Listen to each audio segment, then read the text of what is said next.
सबसे पहला स्टेप है अपने गोल्स को क्लियर करना। हम कई बार अपने गोल्स को क्लियर तरीके से समझ ही नहीं पाते। जैसे मैं सक्सेस पाना चाहता हूँ, लेकिन किस डायरेक्शन में जाना है ये नहीं पता है। जब तक आप अपने गोल्स को क्लियर नहीं करते, तब तक उन्हें अचीव करना बहुत मुश्किल हो जाता है। अपने गोल्स को क्लियर करने के लिए सबसे पहले ये सोचो कि आप सच में क्या चाहते हो। एग्जाम्पल के लिए, अगर आपका गोल सक्सेस है तो ये डिफाइन करो कि आप किस फील्ड में सक्सेस चाहिए। क्या आपको अपना बिजनेस स्टार्ट करना है या अपने करियर में प्रमोशन पानी है? ये सब चीज़ें क्लियर होनी चाहिए। एक बात याद रखना, गोल रियलिस्टिक होना चाहिए।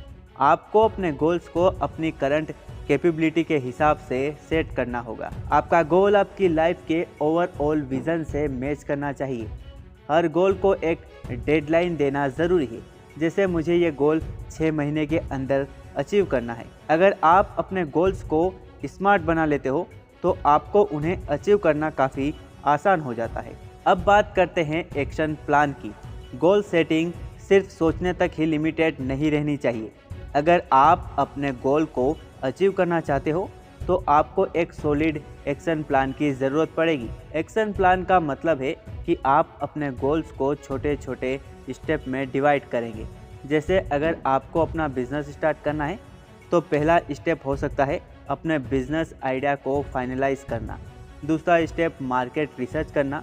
तीसरा स्टेप बिजनेस प्लान लिखना। और इसी तरह आप अपने गोल को छोटे अचीवेबल टास्क में तोड़ लेंगे। जब आप अपने गोल को टास्क में तोड़ते हैं तो आपको पता होता है कि हर दिन कौन सा छोटा स्टेप लेना है जो आपको अपने बड़े गोल तक ले जाएगा। गोल सेटिंग का एक और सीक्रेट है कंसिस्टेंसी। हम सबके पास आइडिया होते हैं, पर वो आइडिया तब तक कुछ नहीं करते जब तक आप उन्हें एक्शन में नहीं बदलते। एक बार जब आप अपने एक्शन प्लान को सेट कर लेते हो तो उसके बाद कंसिस्टेंसी फॉलो करना बहुत ज़रूरी होती है। फोकस भी ज़रूरी है। हमारे आसपास डिस्ट्रैक्शन हमेशा रहता है, पर अगर आप अपने गोल को अपनी प्रायोरिटी बनाकर फोकस करेंगे तो आपको अपनी मंजिल तक पहुंचने से कोई नहीं रोक सकता।